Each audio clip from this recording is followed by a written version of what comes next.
अस्सलाम वालेकुम नाज़रीन। लंबी तवील और सेहतमंद उम्र पाने के हवाले से एक बड़ी लेटेस्ट मॉडर्न और जदीद रिसर्च सामने आई है, जिसमें बड़े दिलचस्प इंकशाफात किए गए हैं। 10 ममालिक मुंतखब किए गए हैं, वहाँ कुछ ऐसे लोग देखे गए हैं जिनकी उम्र बड़ी तवील थी। तो फिर मुख्तलिफ साइंसदानों ने, स्टडी करने वालों ने, मुशाहिदा करने वालों ने, जदीद साइंसदानों ने उस पर गौर किया कि 10 ममालिक में ऐसी क्या चीज़ है जहाँ इतनी तवील उम्र, मतलब एक ख़तून है कि जिसने 118 साल उम्र पाई है, और इसी तरह बाकी ममालिक में भी तवील उम्र पाने वाले लोग हैं। तो देखा यह गया है कि उनकी हैबिट्स क्या हैं, उनके उसूल क्या हैं, उनके मामलात क्या हैं, क्यों आखिर पूरी दुनिया से हटकर इनकी इतनी तवील उम्र हुई है।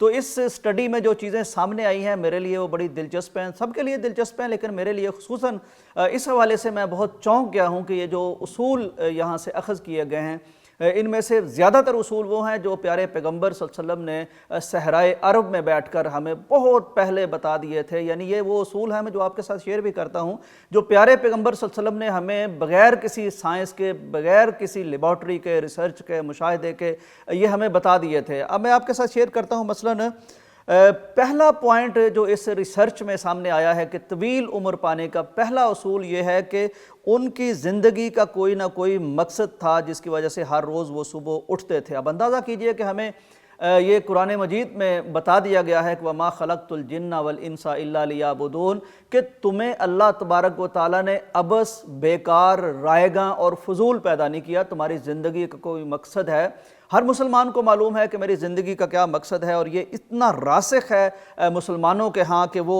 बेख्तियार इस कायनात को देख के, जैसा कि अल्लाह तबारक व तआला इरशाद फरमाते हैं कि वो कह उठते हैं, पुकार उठते हैं, रब्बना मा खलक़ता हाज़ा बातिला, या अल्लाह ये कायनात, ये इंसान, ये सारा कुछ तूने अबस पैदा नहीं किया। दूसरी अहम बात, ये तवील उम्र जो 10 ममालिक के कुछ लोगों की देखी गई, उनमें दूसरी सिफ्त, दूसरा उसूल जो अख़ज़ किया गया वो ये है कि वो ख़ानदानी रिश्ता मजबूत रखते हैं। नाज़रीन, अंदाज़ा कीजिए कि रिश्तेदारों से हुस्ने सलूक के बारे में जितना इस्लाम ज़ोर देता है, जिस खूबसूरती के साथ इस पर हमें तरग़ीब दिलाता है, वो अपनी मिसाल आप है। नबी कायनात का ये इरशाद बारहा हम आपसे बयान कर चुके हैं। आपने फरमाया कि जो शख्स ये चाहता है कि उसकी उम्र में, उसके रिज़्क़ में बरकत हो, तो फलियसिल रहिमहु, उसे सिला रहमी करनी चाहिए। एक और हदीस है जिसमें बताया गया कि रिश्तेदारी को मिलाने के फ़ायदे नबी कायनात ने क्या बयान फरमाए कि जो शख्स रिश्तेदारी को मिलाता है, हुस्ने सलूक से पेश आता है रिश्तेदारों से, उनके दुख दर्द में शरीक होता है, तो उसका फ़ायदा ये मिलता है, एक तो अहले खाना में, घर वालों में मोहब्बत पैदा होती है। कितना बड़ा इनाम है अल्लाह का कि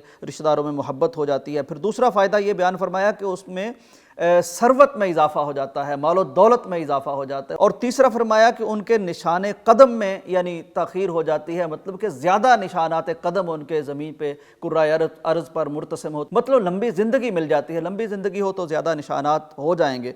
अगला पॉइंट बड़ा दिलचस्प है। वो कहते हैं कि ये जिन लोगों ने लंबी उम्र पाई है, सेहतमंद उम्र पाई है, यानी एक एतबार से बरकत वाली उम्र पाई है, तो वो खाना पेट भर कर नहीं खाते थे। अब अंदाज़ा कीजिए कि हम तो बहुत खाते हैं और समझते हैं कि ज़्यादा खाने से एनर्जी हमें हासिल होगी, लेकिन नबी कायनात फरमाते हैं कि मा मला आदमीयुन वियाअन शर्रम मिन बतनिन, कि बनी नौ इंसान ने अपने पेट से बढ़कर कोई बुरा बर्तन नहीं भरा। यानी अगर इसको भरने पे हम आए पेट को, तो ये बदतरीन बर्तन है, इससे ज़्यादा बुरा कोई और बर्तन नहीं हो सकता।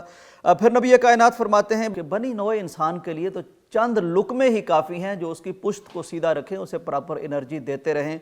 और फिर फरमाया कि फ़इन काना ला मुहालतन, अगर तुम लाजमी तौर पर इससे ज़्यादा खाना ही चाहते हो तो फिर अपने पेट के 3 हिस्से कर लो।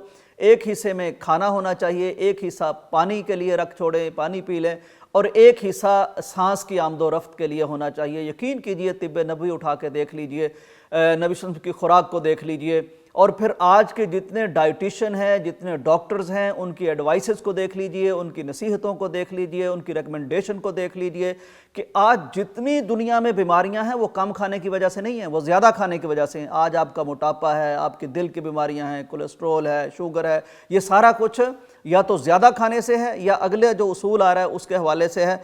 वो कहते हैं कि वो मुतवाज़न गज़ा लेते थे। अब तिब्ब नबवी को उठा के देखिए, नबी कायनात की मुतवाज़न गज़ा आप पर आश्कार हो जाएगी।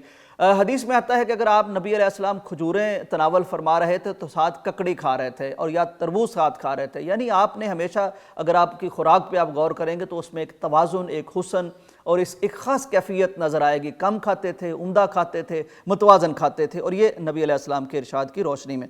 अगला पॉइंट भी बड़ा दिलचस्प है। वो कहते हैं जी कि वो محدود مقدار میں شراب پیتے تھے۔ یعنی یہ سٹڈی ہے ان لوگوں کے حوالے سے جو شراب زیادہ پیتے ہیں یا کم پیتے ہیں۔ جب نبی علیہ السلام کی بات کیجئے تو اس میں قرآن نے ہمیں بتا دیا، جب صحابہ نے پوچھا تھا جی شراب کے حوالے سے آگاہ کیجئے، تو پیارے پیغمبر صلی اللہ علیہ وسلم پہ وحی آئی تھی کہ اس میں اگرچہ کچھ تھوڑا بہت فائدہ بھی ہے، لیکن اس میں جو نقصانات ہیں وہ بہت زیادہ ہیں۔ اور ارشاد نبوی یہ ہے کہ لا تشرب الخمر فإنها مفتاح كل شر، کہ شراب کے قریب مت جاؤ کیونکہ یہ ہر بیماری کی جڑ ہے۔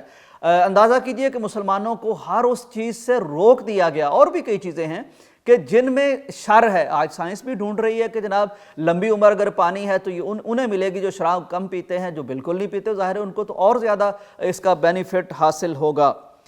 پھر ناظرین اگلا اصول وہ بتاتے ہیں کہ وہ ہر روز ٹہلنے جیسی کوئی نہ کوئی جسمانی ورزش کرتے ہیں۔ ویسے تو نبی علیہ السلام نے مستعد اور چاق و چوبند مومن کی تعریف کی ہے۔ ایک مومن نماز کے لیے جاتا ہے، کسی کی مدد کے لیے جاتا ہے، وہ پڑا نہیں رہتا بستر پر، وہ محنت، کوشش، حرکت، برکت، یہ سارا کچھ ہمیں بیان فرما دیا گیا۔ لیکن یہاں میں ایک بات عرض کرتا ہوں کہ سست سے سست ترین اگر کوئی مسلمان بھی ہے تو وہ کم از کم 5 ٹائم نماز تو پڑھے گا، اٹھ کے وضو تو کرے گا، وہ مسجد تو جائے گا۔ تو یہ کم از کم یعنی اگر صرف دین پہ بھی عمل کرتا ہو تو اس شک پہ اس کا عمل ہو جاتا ہے، ویسے اس سے زیادہ ورزش کرنی چاہیے۔ اگلا پوائنٹ انہوں نے بتایا ہے کہ اگر لمبی عمر پانے والوں کی زندگیوں کی سٹڈی کی جائے تو کیسے انہیں عمر لمبی ملی، صحت مند ملی، برکت والی ملی، بیماریوں سے پاک ملی، بہت خوشگوار ملی۔ تو وہ کہتے ہیں جی یہ ان لوگوں میں برادری ازم کا شدید جذبہ تھا۔ برادری ازم سے مراد یہ ہے کہ وہ سماجی سرگرمیوں میں حصہ لیتے تھے۔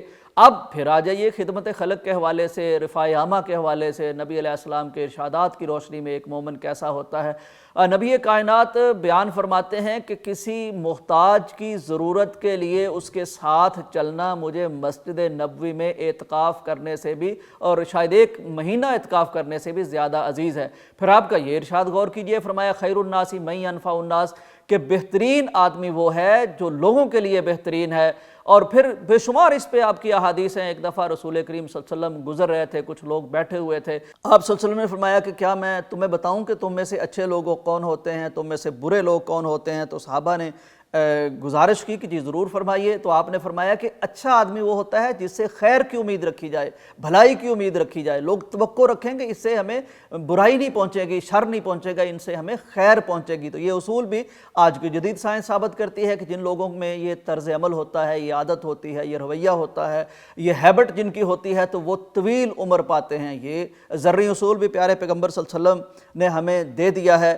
ایک اور پوائنٹ جی انہوں نے یہ دیا ہے کہ وہ ایسے گروہ کا حصہ ہیں جہاں عقیدے یا مذہب کو فروغ دیا جاتا ہے۔ کتنی خوبصورت بات ہے۔ دنیا پیچھے پڑی ہوئی جی کہ مذہب ہمیں پیچھے لے جاتا ہے، ہمیں جناب زوال آمادہ کرتا ہے، زوال آشنا کر دیتا ہے، ہمیں ترقی نہیں کرنے دیتا۔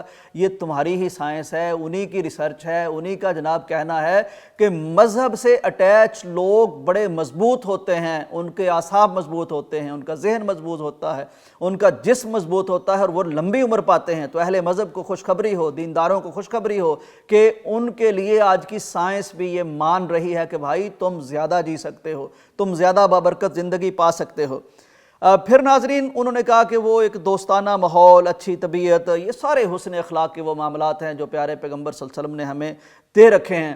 تو میں آج ان سب لوگوں کو مبارکباد پیش کرتا ہوں جو اپنے آپ کو دیندار کہتے ہیں، دین پہ عمل کرتے ہیں، محمد مصطفیٰ کے فرامین پہ عمل کرتے ہیں۔ دیکھیے آپ لوگ وہ مبارک خوش قسمت لوگ ہیں جنہوں نے ان ساری چیزوں کو، یہ پورا ایک پیکج ہے۔